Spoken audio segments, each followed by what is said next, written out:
as bad as undercaution. Both are extremes to be guarded against. Life itself is filled with the element of chance. 17. Wrong selection of associates in business. This is one of the most common causes of failure in business. In marketing personal services, one should use great care to select an employer who will be an inspiration and who is himself intelligent and successful. We emulate those with whom we associate most closely. Pick an employer who is worth emulating.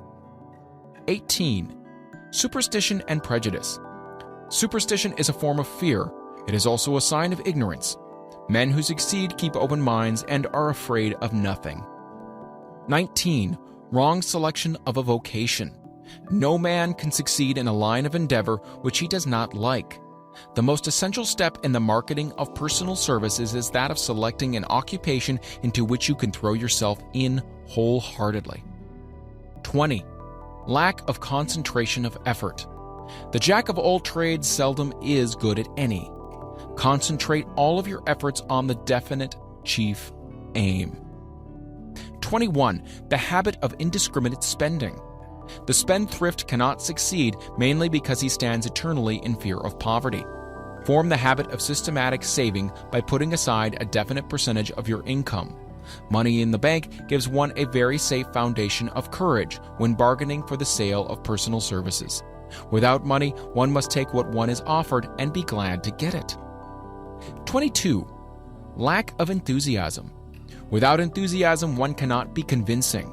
Moreover, enthusiasm is contagious, and the person who has it under control is generally welcome in any group of people. 23. Intolerance. The person with a closed mind on any subject seldom gets ahead. Intolerance means that one has stopped acquiring knowledge. The most damaging forms of intolerance are those connected with religious, racial, and political differences of opinion. 24. Intemperance. The most damaging forms of intemperance are connected with eating, strong drink, and sexual activities. Overindulgence in any of these is fatal to success. 25. Inability to cooperate with others. Most people lose their positions and their big opportunities in life because of this fault than for all other reasons combined. It is a fault which no well-formed businessman or leader will tolerate. 26. Possession of power that was not acquired through self-effort. Sons and daughters of wealthy men and others who inherit money which they did not earn. Power in the hands of one who did not acquire it gradually is often fatal to success. Quick riches are more dangerous than poverty. 27. Intentional dishonesty. There is no substitute for honesty. One may be temporarily dishonest by force of circumstances over which one has no control without permanent knowledge. But there is no hope for the person who is dishonest by choice. Sooner or later, his deed will catch up with him and he will pay by loss of reputation and perhaps even loss of liberty. 28. Egotism and vanity. These qualities serve as red lights which warn others to keep away. They are fatal to success. 29. Guessing instead of thinking. Most people are too indifferent or lazy to acquire facts with which to think accurately. They prefer to act on opinions created by guesswork or snap judgments. 30. Lack of capital. This is a common cause of failure among those who start out in business for the first time, without sufficient reserve of capital to absorb the shock of their mistakes and to carry them over until they have established a reputation. 31. Under this, name any particular cause of failure from which you have suffered that has not been included in the foregoing list. In these 30 major causes of failure is found a description of the tragedy of life, which obtains for practically every person who tries and fails. It will be helpful if you can induce someone who knows you well to go over this list with you and help to analyze you by the 30 causes of failure. It may be beneficial if you try this alone. Most people cannot see themselves as others see them. You may be one who can't. The oldest of admonition is man, know thyself. If you market merchandise successfully, you must know the merchandise. The same is true in marketing personal services.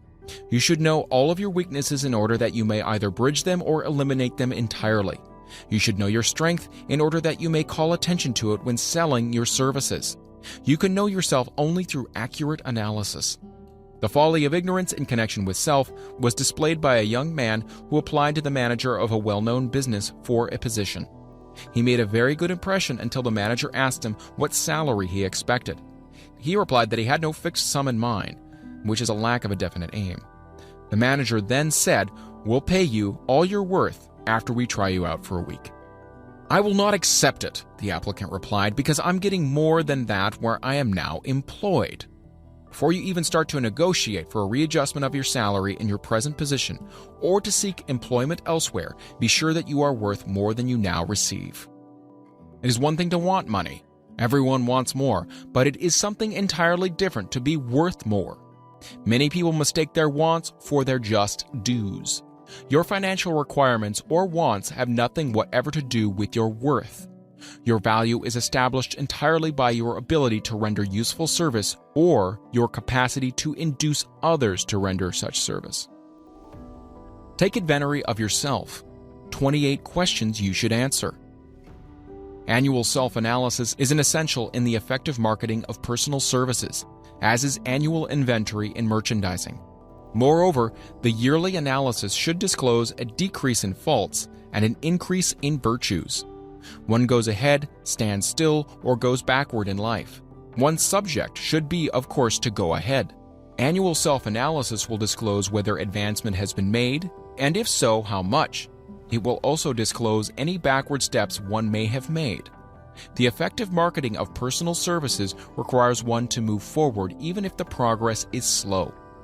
Your annual self-analysis should be made at the end of each year, so you can include in your New Year's resolution any improvements which the analysis indicates should be made.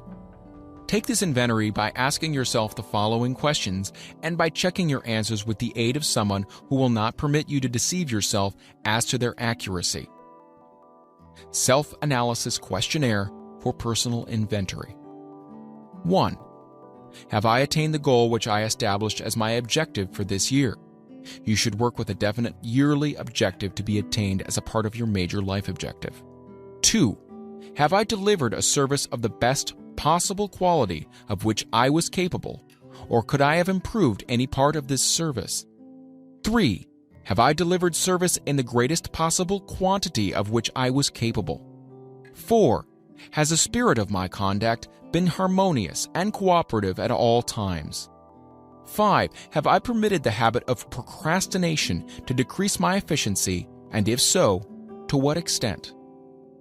6. Have I improved my personality, and if so, in what ways? 7. Have I been persistent in following my plans through to completion? 8. Have I reached decisions promptly and definitely on all occasions? 9. Have I permitted any one or more of the 6 basic fears to decrease my efficiency? 10. Have I been either overcautious or undercautious? 11. Has my relationship with my associates in work been pleasant or unpleasant? If it has been unpleasant, has the fault been partly or wholly mine? 12. Have I dissipated any of my energy through lack of concentration of effort? 13. Have I been open-minded and tolerant in connection with all subjects? 14. In what way have I improved my ability to render service? 15. Have I been intemperate in any of my habits? 16. Have I expressed, either openly or secretly, any form of egotism? 17. Has my conduct towards my associates been such that it has induced them to respect me? 18. Have my opinions and decisions been based upon guesswork or accuracy of analysis and thought? 19. Have I followed the habit of budgeting my time, my expenses, and my income, and have I been conservative in these budgets? 20. How much time have I devoted to unprofitable effort, which I might have used to better advantage? 21. How may I rebudget my time and change my habits so I will be more efficient during the coming year? 22. Have I been guilty of any conduct which has not been approved by my conscience? 23. In what ways have I rendered more service and better service than I was paid to render? 24. Have I been unfair to anyone, and if so, in what way? 25. If I had been the purchaser of my own services for the year, would I be satisfied with my purchase? 26. Am I in the right vocation, and if not, why not? 27. Has the purchaser of my services been satisfied with the service I have rendered, and if not, why not?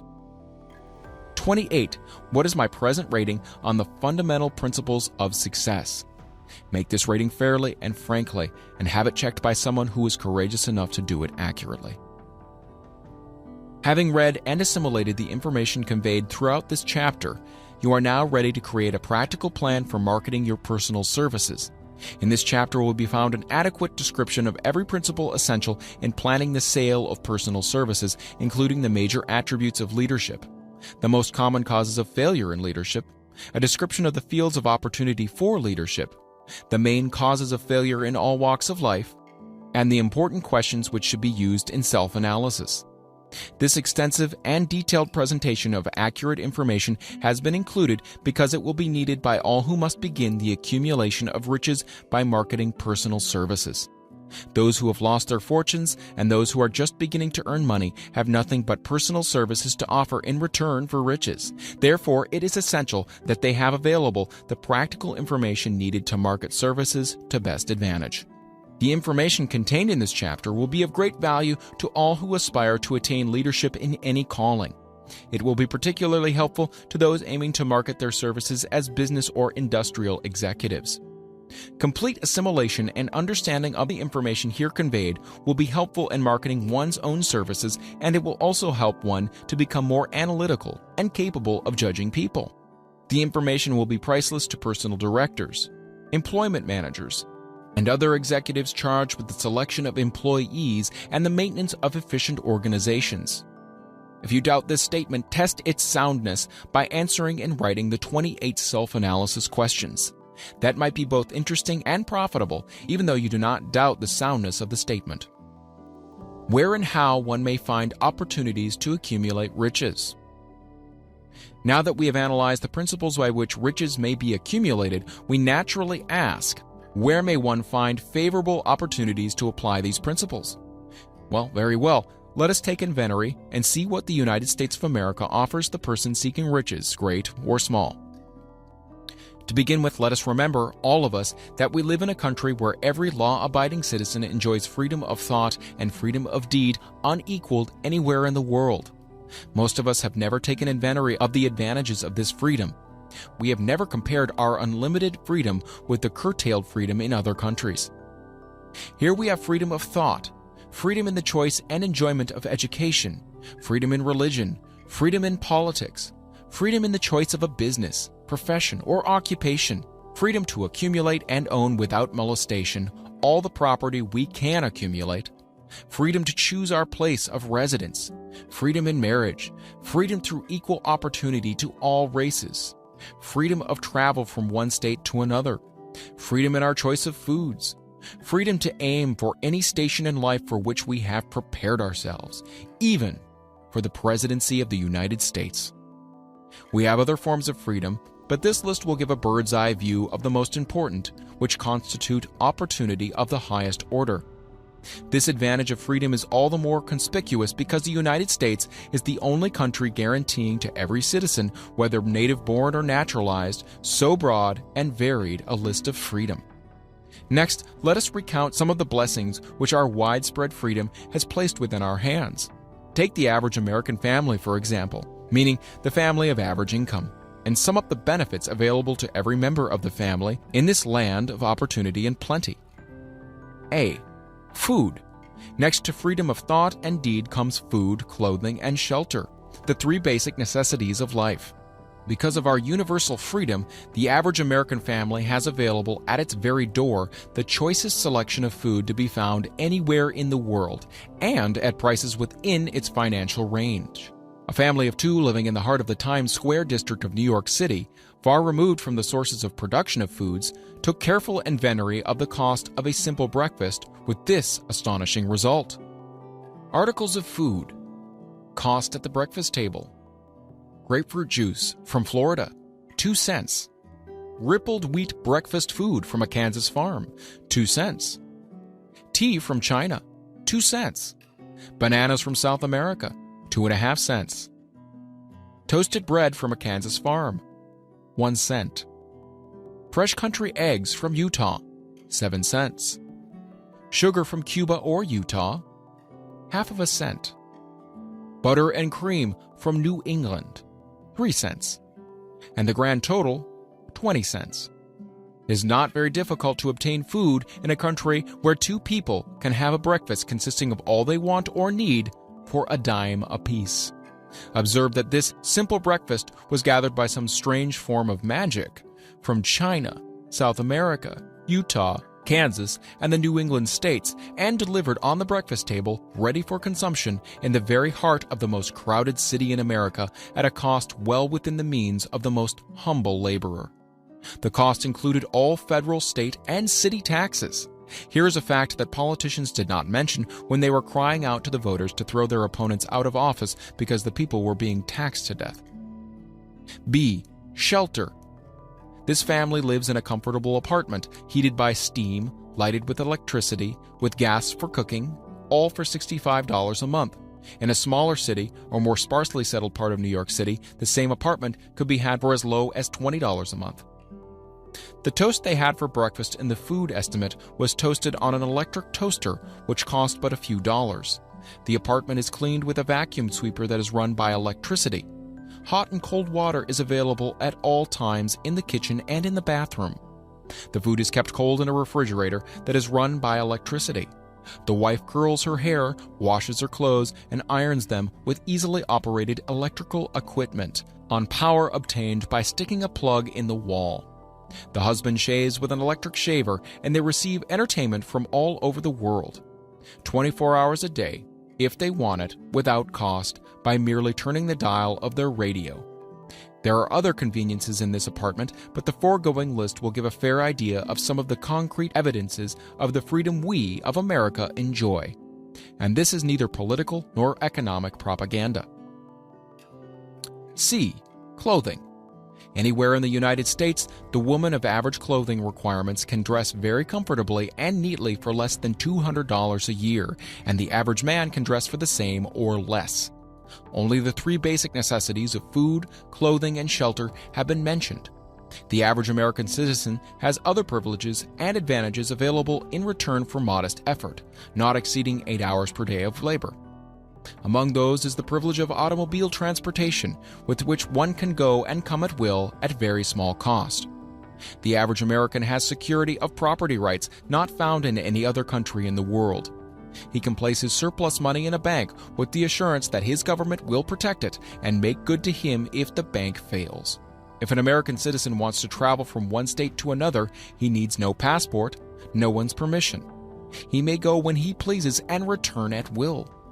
Moreover, he may travel by train, private automobile, bus, airplane, or ship as his pocketbook permits. In Germany, Russia, Italy, and most of the other European and Oriental countries, the people cannot travel with so much freedom and at so little cost.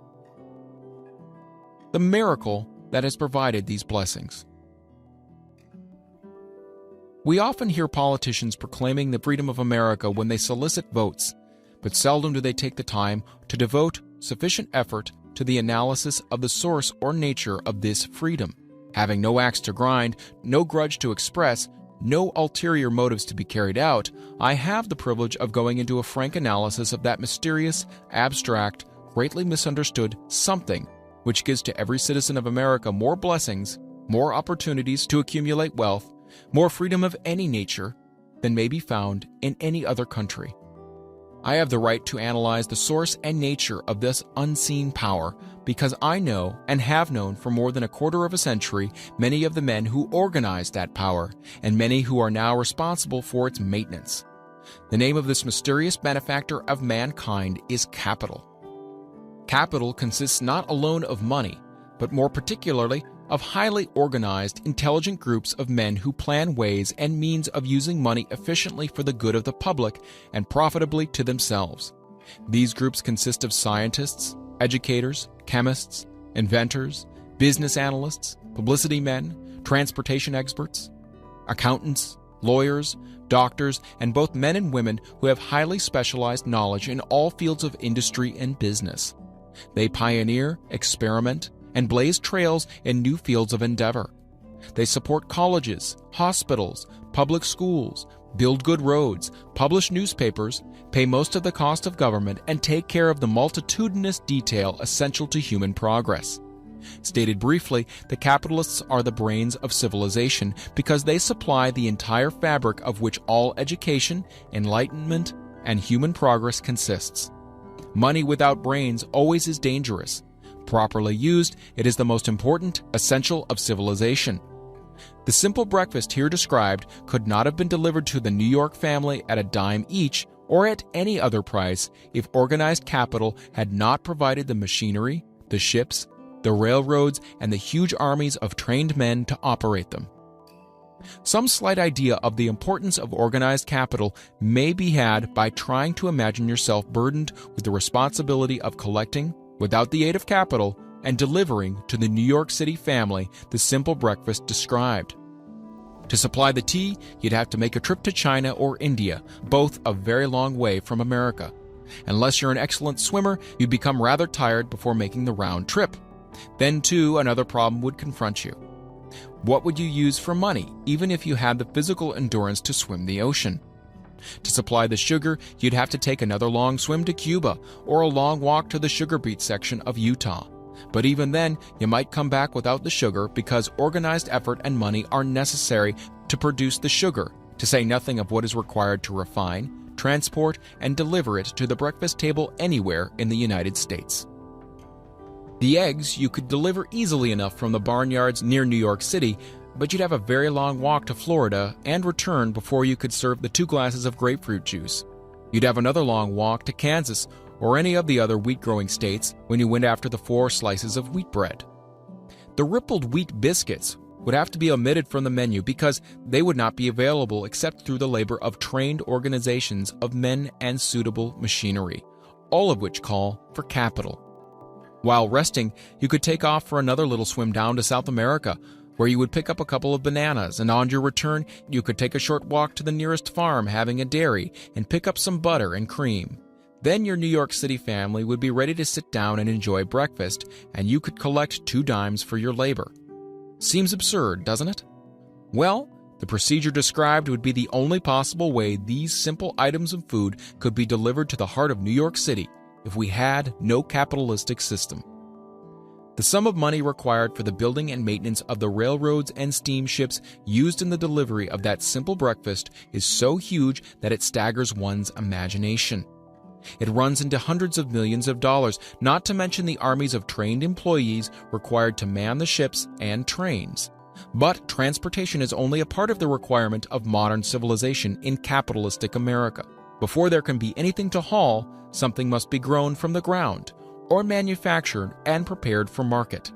This calls for millions of dollars of equipment, machinery, boxing, marketing, and for the wages of millions of men and women.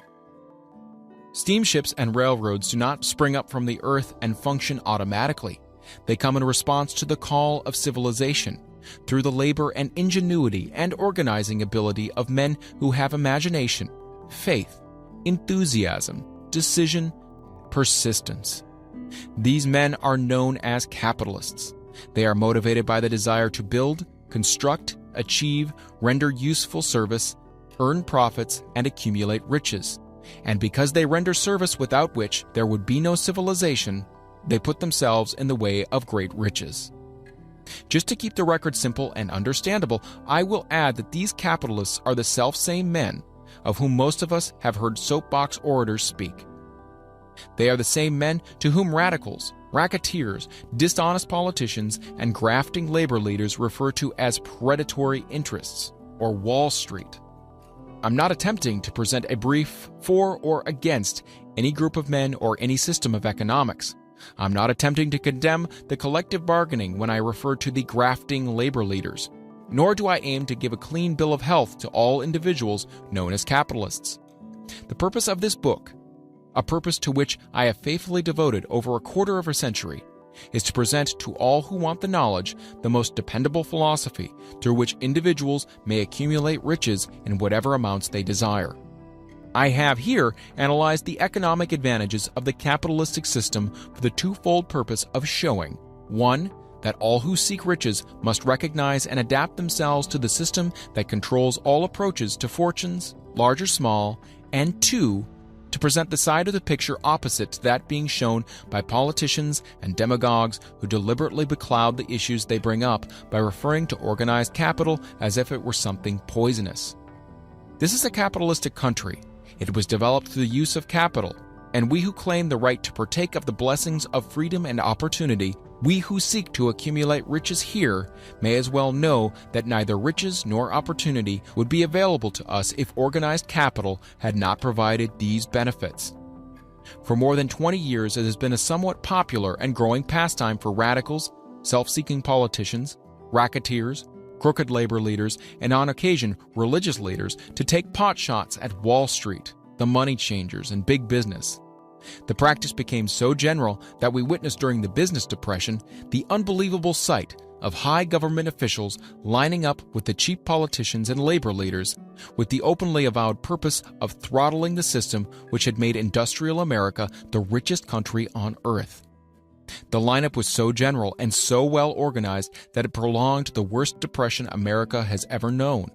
It cost millions of men their jobs because those jobs were inseparably a part of the industrial and capitalistic system which form the very backbone of the nation.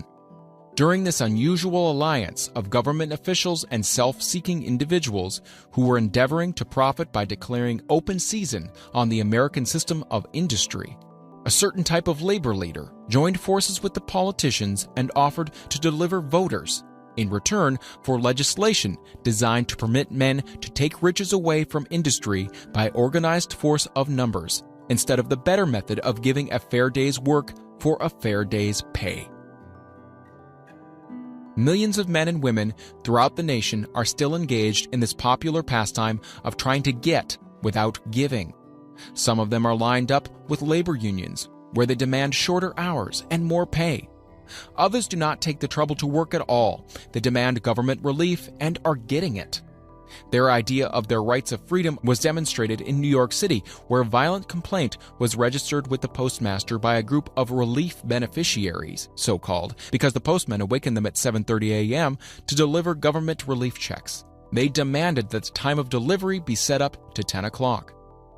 If you are one of those who believe that riches can be accumulated by the mere act of men who organize themselves into groups and demand more pay for less service, if you're one of those who demand government relief without early morning disturbance when the money is delivered to you, if you are one of those who believe in trading their votes to politicians in return for the passing of laws which permit the raiding of the public treasury, you may rest securely on your belief with certain knowledge that no one will disturb you, because this is a free country, where every man may think as he pleases, where nearly everyone can live with but little effort, where many may live well without doing any work whatsoever. However, you should know the full truth concerning this freedom, of which so many people boast and so few understand. As great as it is, as far as it reaches, as many privileges as it provides, it does not and cannot bring riches without effort. There is but one dependable method of accumulating and legally holding riches, and that is by rendering useful service. No system has ever been created by which men can legally acquire riches through mere force of numbers or without giving in return an equivalent value of one form or another. This is the principle known as the law of economics. This is more than a theory. It is a law no man can beat. Mark well the name of the principle and remember it, because it is far more powerful than all the politicians and political machines. It is above and beyond the control of all the labor unions. It cannot be swayed, nor influenced, nor bribed by racketeers or self-appointed leaders in any calling. Moreover, it has an all-seeing eye and a perfect system of bookkeeping in which it keeps an accurate account of the transactions of every human being engaged in the business of trying to get without giving.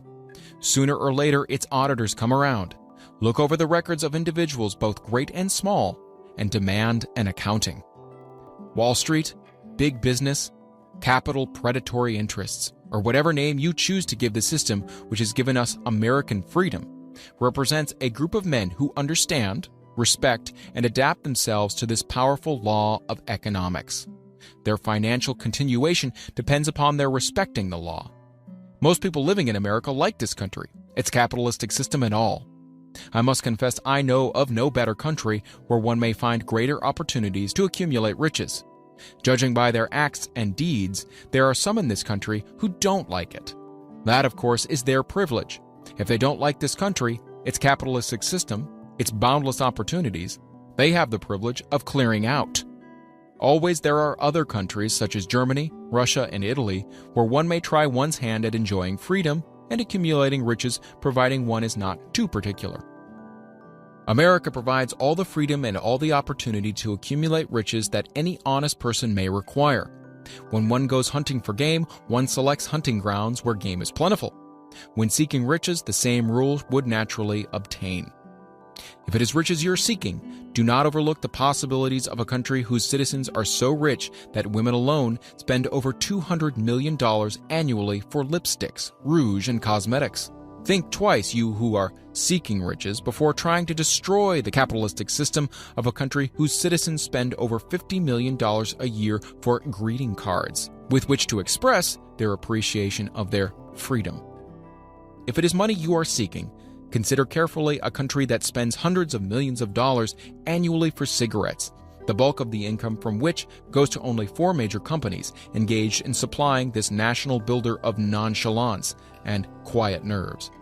By all means, give plenty of consideration to a country whose people spend annually more than $15 million for the privilege of seeing moving pictures, and toss in a few additional millions for liquor, narcotics, and other less potent soft drinks and giggle waters.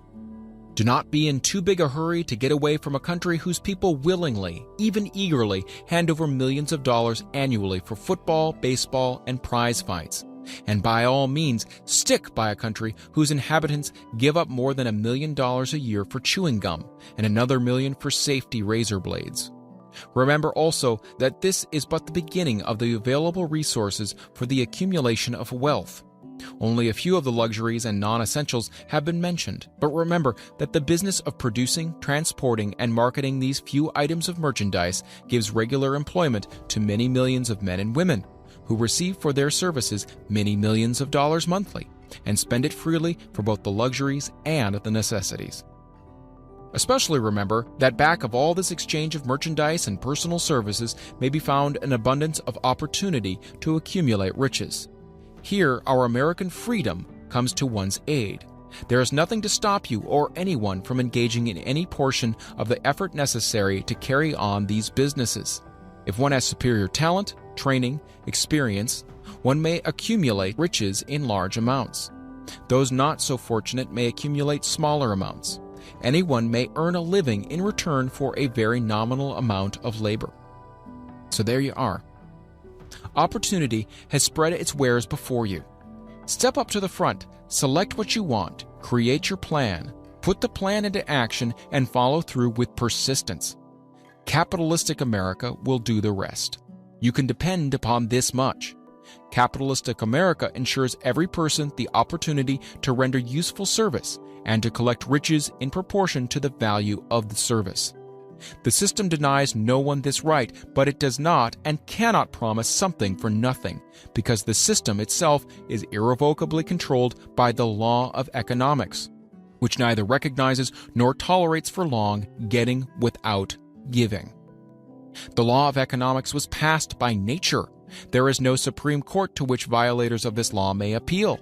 The law hands out both penalties for its violation and appropriate rewards for its observance, without interference or the possibility of interference by any human being. The law cannot be repealed. It is as fixed as the stars in the heavens and subject to and a part of the same system that controls the stars. May one refuse to adapt oneself to the law of economics? Certainly. This is a free country where all men are born with equal rights, including the privilege of ignoring the law of economics. What happens then? Well, nothing happens until large numbers of men join forces for the avowed purpose of ignoring the law and taking what they want by force. Then comes the dictator, with well-organized firing squads and machine guns. We have not yet reached that stage in America, but we have heard all we want to know about how that system works. Perhaps we'll be fortunate enough not to demand personal freedom of so gruesome a reality. Doubtless, we shall prefer to continue with our freedom of speech, freedom of deed, and freedom to render useful service in return for riches. The practice by government officials of extending to men and women the privilege of raiding the public treasury in return for votes sometimes results in election. But as night follows day, the final payoff comes, when every penny wrongfully used must be repaid with compound interest on compound interest. If those who make the grab are not forced to repay, the burden falls on their children and their children's children, even unto the third and fourth generations. There is no way to avoid the debt. Men can, and sometimes do, form themselves into groups for the purpose of crowding wages up and working hours down. There is a point beyond which they cannot go. It is the point at which the law of economics steps in, and the sheriff gets both the employer and the employees. For 6 years, from 1929 to 1935, the people of America, both rich and poor, barely missed seeing the old man economics hand over to the sheriff all the businesses and industries and banks. It was not a pretty sight. It did not increase our respect for mob psychology, through which men cast reason to the winds and start trying to get without giving. We who went through those 6 discouraging years, when fear was in the saddle and faith was on the ground, cannot forget how ruthlessly the law of economics exacted its toll from both rich and poor, weak and strong, old and young. We shall not wish to go through another such experience. These observations are not found upon short-time experience. They are the result of 25 years of careful analysis of the methods of both the most successful and the most unsuccessful men America has known. Chapter 8. Decision: The Mastery of Procrastination. The 7th step toward riches. Accurate analysis of over 25,000 men and women who had experienced failure disclosed the fact that lack of decision was near the head of the list of the 30 major causes of failure. This is no mere statement of theory, it is a fact. Procrastination, the opposite of decision, is a common enemy which practically every man must conquer.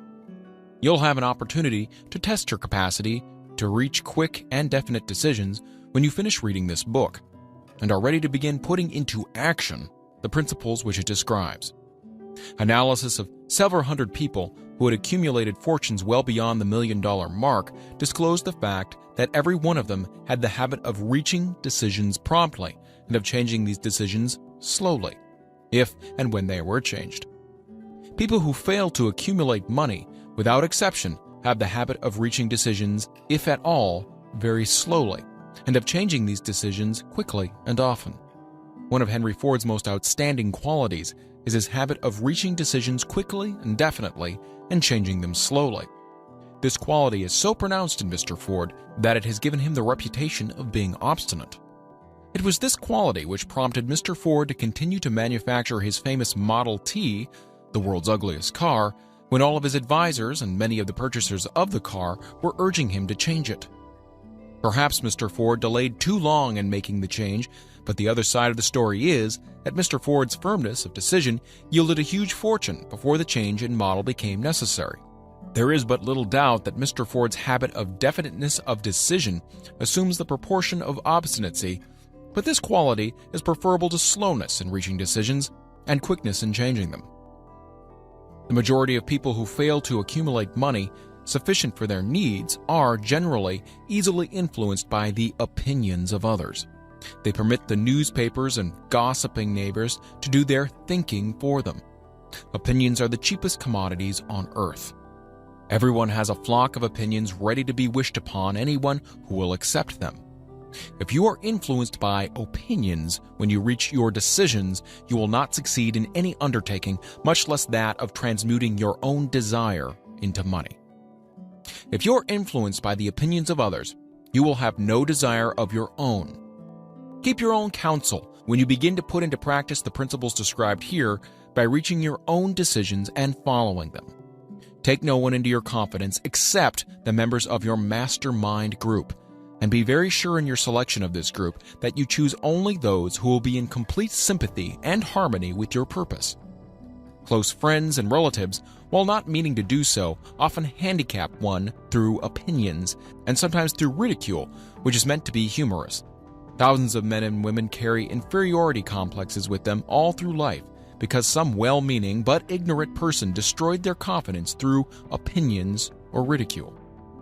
You have a brain and mind of your own. Use it and reach your own decisions. If you need facts or information from other people to enable you to reach decisions, as you probably will in many instances, acquire these facts or secure the information you need quietly without disclosing your purpose. It is characteristic of people who have but a smattering or a veneer of knowledge to try to give the impression that they have much knowledge. Such people generally do too much talking and too little listening. Keep your eyes and ears wide open and your mouth closed if you wish to acquire the habit of prompt decision. Those who talk too much do little else. If you talk more than you listen, you not only deprive yourself of many opportunities to accumulate useful knowledge, but you also disclose your plans and purposes to people who will take great delight in defeating you because they envy you. Remember also that every time you open your mouth in the presence of a person who has an abundance of knowledge, you display to that person your exact stock of knowledge or your lack of it. Genuine wisdom is usually conspicuous through modesty and silence. Keep in mind the fact that every person with whom you associate is like yourself seeking the opportunity to accumulate money. If you talk about your plans too freely, you may be surprised when you learn that some other person has beaten you to your goal by putting into action ahead of you the plans of which you talked unwisely. Let one of your first decisions be to keep a closed mouth and open ears and eyes. As a reminder to yourself, follow this advice. It will be helpful if you copy the following epigram in large letters and place it where you will see it daily. Tell the world what you intend to do, but first show it. This is the equivalent of saying that deeds and not words are what count most. Freedom or death on a decision. The value of decisions depends upon the courage required to render them. The great decisions, which served as the foundation of civilization, were reached by assuming great risks, which often meant the possibility of death. Lincoln's decision to issue his famous Proclamation of Emancipation, which gave freedom to the colored people of America, was rendered with full understanding that this act would turn thousands of friends and political supporters against him. He knew, too, that the carrying out of this proclamation would mean death to thousands of men on the battlefield. In the end, it cost Lincoln his life. That required courage. Socrates' decision to drink the cup of poison rather than compromise in his personal belief was a decision of courage. It turned time ahead 1,000 years and gave to people then unborn the right to freedom of thought and of speech. The decision of General Robert E. Lee when he came to the parting of the way with the Union and took up the cause of the South was a decision of courage, for he well knew that it might cost him his own life, that it would surely cost the lives of others. But the greatest decision of all time, as far as any American citizen is concerned, was reached in Philadelphia on July 4, 1776, when 56 men signed their names to a document which they well knew would bring freedom to all Americans or leave every one of those 56 hanging from the gallows. You've heard of this famous document, but you may not have drawn from it the great lesson in personal achievement it so plainly taught. We all remember the date of this momentous decision, but few of us realize what courage that decision required. We remember our history as it was taught. We remember dates and the names of the men who fought. We remember Valley Forge and Yorktown. We remember George Washington and Lord Cornwallis. But we know little of the real forces back of these names, dates, and places. We know still less of the intangible power which ensured us freedom long before Washington's armies reached Yorktown. We read the history of the Revolution and falsely imagine that George Washington was the father of our country, that it was he who won our freedom, while the truth is, Washington was only an accessory after the fact, because victory for his armies had been ensured long before Lord Cornwallis surrendered. This is not intended to rob Washington of any of the glory he so richly merited. Its purpose, rather, is to give greater attention to the astounding power that was the real cause of his victory. It's nothing short of a tragedy that the writers of history have missed entirely even the slightest reference to the irresistible power which gave birth and freedom to the nation destined to set up new standards of independence for all the peoples of the earth. I say it is a tragedy because it is the self-same power which must be used by every individual who surmounts the difficulties of life and forces life to pay the price asked. Let us briefly review the events which gave birth to this power. The story begins with an incident in Boston on March 5, 1770. British soldiers were patrolling the streets, openly threatening the citizens. The colonists resented armed men marching in their midst. They began to express their resentment openly, hurling stones as well as epithets at the marching soldiers until the commanding officer gave orders, fix bayonets, and charge. The battle was on. It resulted in the death and injury of many. The incident aroused such resentment that the Provincial Assembly, made up of prominent colonists, called a meeting for the purpose of taking definite action. Two of the members of this assembly were John Hancock and Samuel Adams. Long live their names. They spoke up courageously and declared that a move must be made to eject all British soldiers from Boston. Remember this: a decision in the minds of two men might properly be called the beginning of the freedom which we of the United States now enjoy. Remember, too, that the decision of these two men called for faith and courage, because it was dangerous. Before the assembly adjourned, Samuel Adams was appointed to call on the governor of the province, Hutchinson, and demand the withdrawal of the British troops. The request was granted, the troops were removed from Boston, but the incident was not closed. It had caused a situation destined to change the entire trend of civilization. Strange, is it not, how the great changes, such as the American Revolution and the World War, often have their beginnings in circumstances which seem unimportant.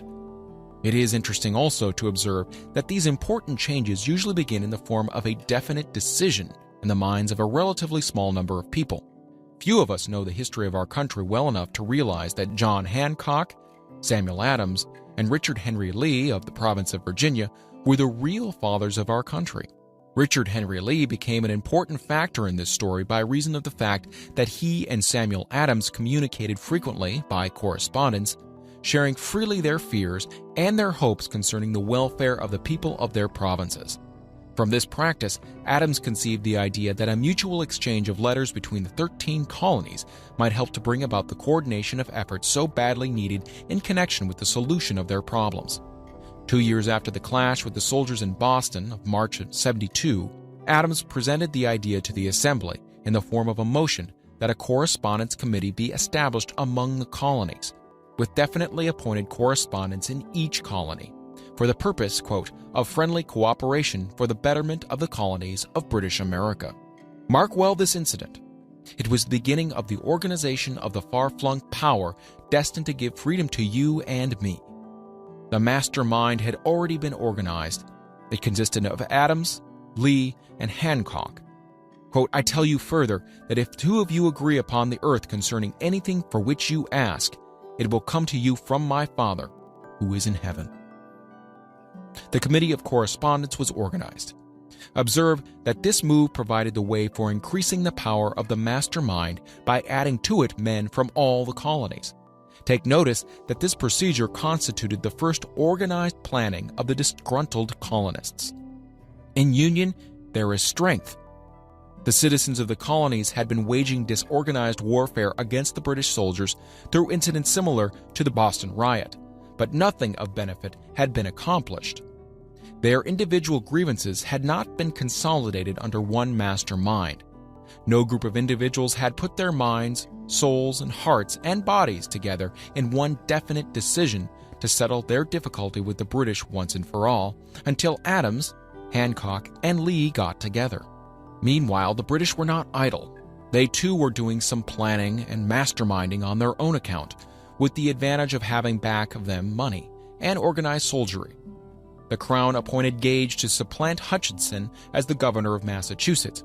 One of the new governor's first acts was to send a messenger to call on Samuel Adams for the purpose of endeavoring to stop his opposition by fear. We can best understand the spirit of what happened by quoting the conversation between Colonel Fenton, the messenger sent by Gage, and Adams. Colonel Fenton: "I've been authorized by Governor Gage to assure you, Mr. Adams, that the governor has been empowered to confer upon you such benefits as would be satisfactory." Endeavoring to win Adams by a promise of a bribe,